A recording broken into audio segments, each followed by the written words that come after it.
संजना की नई नई शादी हुई थी। परिवार संयुक्त था। सास ससुर, पति रोहन, जेठ जेठानी, उनके 2 और 4 वर्षीय 2 बच्चे, साथ ही देवर भी है। संजना शुरू से ही स्वभाव की बहुत ही सरल और सौम्य प्रवृत्ति की रही है। पीहर में भी अपनी भाभी से कभी भी किसी बात पर तू मैं में नहीं हुई। रसोई में आसानी से अपनी भाभी का हाथ बटाती थी। जैसा भाभी कहती वैसे ही उनके कामों में मदद करा देती थी। और यही रवैया उसका ससुराल में भी रहा।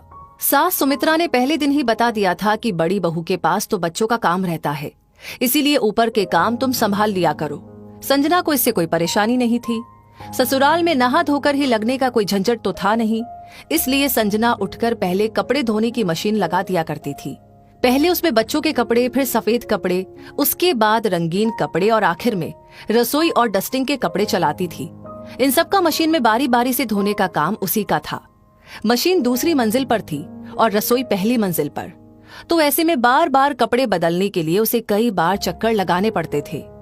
घर में ही अनाज पीसने की मशीन लगा रखी थी, इसलिए बीच बीच में वॉशिंग मशीन से जैसे ही समय मिलता वो अनाज पीसने लग जाती। पहले ये काम घर की बड़ी बहू रेवा 7 दिन में एक बार करती थी और पूरा दिन उसी में निकाल देती थी। और उस दिन वो घर का कोई और दूसरा काम नहीं करती थी। जब से संजना आई है, सासू जी ने आदेश दिया है कि अब से रोज घर में ताजा अनाज ही पीसकर खाया करेंगे। इधर अनाज के काम से फ्री होती तो रसोई में जाकर सब्जियां धोने की जिम्मेदारी भी उसी की थी। और सर्दियों में तो ये जिम्मेदारी और भी बढ़ जाती। पालक, मेथी, बथुआ, धनिया, कितनी सारी हरी सब्जियां थी जिनको धोने में बहुत समय लग जाता था, लेकिन संजना ये काम भी बड़ी खुशी खुशी करती थी। साथ ही चावल बनाने हो या रोटी बनानी हो, उसके हिसाब से भी वो शुरू की सारी तैयारी कर ही देती थी। और फिर नहाने से पहले पूरे घर की डस्टिंग भी उसी के जिम्मे होती थी। 10 बजे तक वो इन सब कामों से फ्री होती तो उधर कपड़े मशीन में धुल चुके होते। अब उनके सुखाने की जिम्मेदारी भी उसी की थी। छत पर जाकर 3-4 बाल्टी कपड़े सुखाकर आना, ये काम भी वही करती थी। उधर 10 बजते ही रेवा रसोई में घुसती। सारी तैयारियां उसे पहले ही मिलती और वो सब्जी तथा रोटियां बनाकर रसोई से रवाना हो जाती। इधर संजना अपने नहाने धोने के काम से फ्री होकर वापस रसोई में आती और रसोई का चौका लगाती। दिन में फिर वही चक्कर शुरू हो जाते। 4 बार चक्कर लगाकर जिन कपड़ों को सुखाकर आती थी, अब उन कपड़ों को वापस भी तो लाना होता था। कौन से किसके कपड़े हैं उनको छांटना, प्रेस के कपड़ों को प्रेस में देना, प्रेस होकर जब कपड़े आ जाए तब सबके कपड़े उनके कमरों तक पहुंचाना, ये सब भी संजना ही करती थी। थोड़ा बहुत दिन में सोने का वक्त मिलता। सुबह रेवा छोटे बच्चों के काम में व्यस्तता की वजह से रसोई में समय पर नहीं आती और शाम को बड़े बच्चे की पढ़ाई लिखाई का बहाना लेकर वो जल्दी से रसोई में नहीं आती। संजना फिर वही शाम के खाने की तैयारी कर देती और रेवा अंत में आकर सब्जी और रोटी बना देती और फिर अंत में संजना ही चौका लगाती। तो ये सब महीनों तक चलता रहा। संजना की भाभी उससे अक्सर बोलती, दीदी आप बहुत भोली हो, अच्छी बात है आप ससुराल में सास जो कहती है वही काम कर लेती हो, लेकिन अपनी कीमत कभी भी कम नहीं आंकनी चाहिए। आप हमेशा सारे ऊपर के काम ही निपटाती रहती हो और खाना बनाने का काम हमेशा आपकी जेठानी करती है। भाभी की बात सुनकर संजना हंस देती। भाभी आप भी कैसी बातें कर रही हो, हमारे घर में दोगलापन जैसा कुछ भी नहीं है। भाभी के पास तो छोटे छोटे बच्चे हैं, अभी मेरे पास और कोई काम तो है नहीं, और आपको तो पता ही है मुझे तो हर काम में ही बहुत खुशी मिलती है। संजना से ऐसा जवाब सुनकर उसकी भाभी भी चुप हो जाती। एक दिन घर में बहुत ही खास मेहमान आए, बहुत सी तैयारियां हुई और एक बार फिर संजना ने सारी शुरुआती तैयारियां कर दी। रेवा फिर आखिरी समय पर आई और सब्जियां बनाने लगी। जैसे ही मेहमान आए तो उसने पहले से पूड़ियों के लिए बनी हुई गोलियों से गरम गरम पूरी बनाना शुरू कर दिया और मेहमान के सामने इस तरीके से प्रस्तुत होने लगी जैसे कि सारा खाना उसी ने बनाया है। संजना अभी भी रसोई के अंदर ही काम का प्रबंधन करती रही। जब मेहमानों ने दोनों बहुओं की भूरी भूरी प्रशंसा की तो सास ने बढ़कर कहा, मेरी बड़ी बहू रेवा के हाथ में तो जादू है, वो तो इतना अच्छा खाना बनाती है कि सभी उंगलियां चाटते रह जाते हैं। बहुत नसीब वाली हूँ कि मुझे रेवा जैसी बहू मिली। उन्होंने संजना के लिए एक शब्द तक नहीं बोला, जबकि रोटी सब्जी बनाने के सिवा रेवा ने और किया ही क्या था।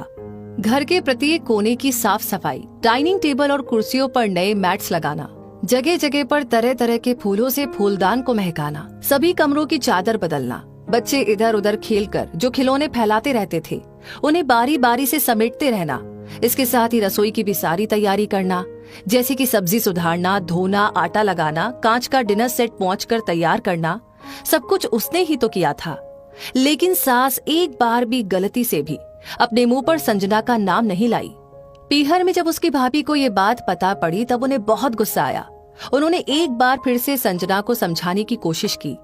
मैं तुम्हें शुरू से कहती आई हूँ, घर में अपनी कीमत खुद बनानी पड़ती है, खास तौर पर वहाँ जहाँ पर देवरानी जेठानी साथ में हो।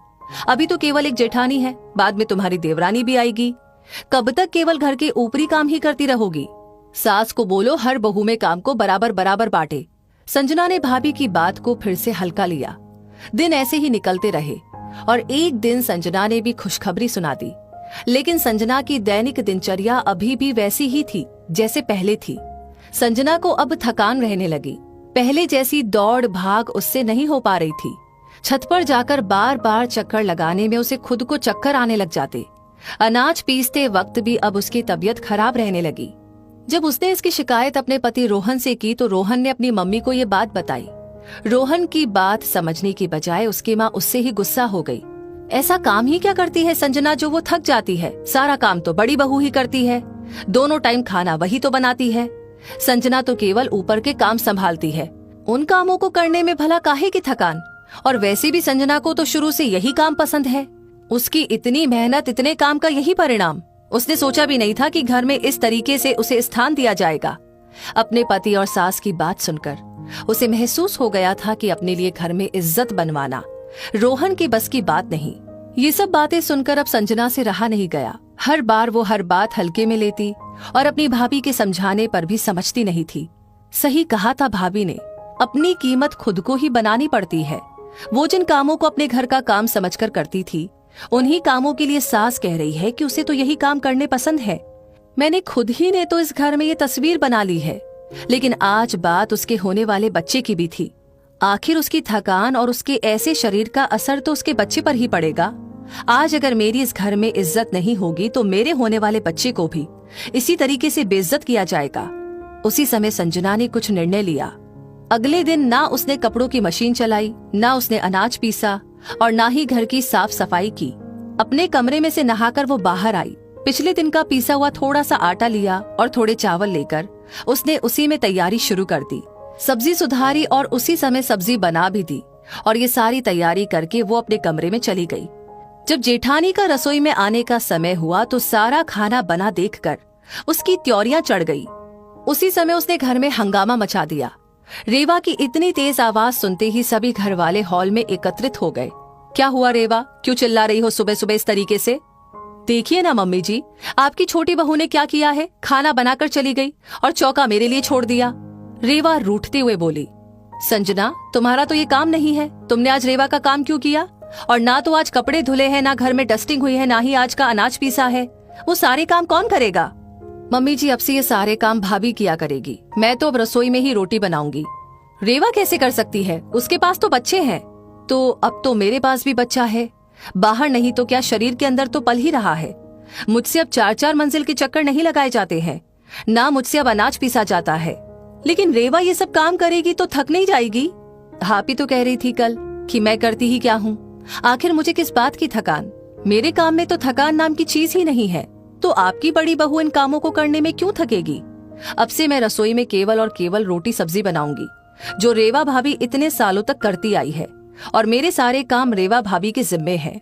खाना मैंने आज का बना दिया है, चौका लगाना भाभी की जिम्मेदारी है।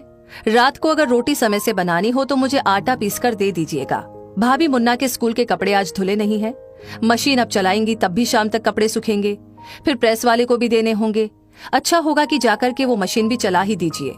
गर्मी का मौसम चल रहा है, घर में धूल भी बहुत हो रही है। कल तो मैंने डस्टिंग कर दी थी, लेकिन अब से ये जिम्मेदारी भी भाभी आप ही की है। वैसे भी इन कामों में थकान तो होती नहीं है, तो मुझे नहीं लगता कि आपको ज्यादा टाइम लगेगा। ये कहकर संजना अपने कमरे में चली गई। रेवा और उसकी सास वहीं खड़े खड़े एक दूसरे का मुंह देखते रह गए।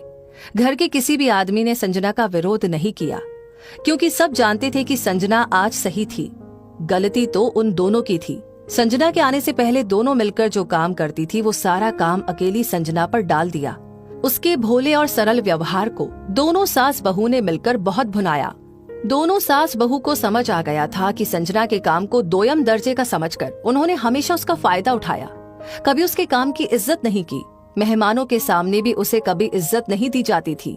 हमेशा यही बताया जाता है कि सारी तैयारी रेवा ने की है, जबकि हकीकत दोनों जानती थी। घर जो आज इतना अच्छे से प्रबंधित चल रहा है, सब संजना के परिश्रम की वजह से ही है। कभी अपने चेहरे पर उसने उफ तक नहीं की। आज जब उसके शरीर को आराम की जरूरत है तो दोनों को इतनी दिक्कत हो रही है।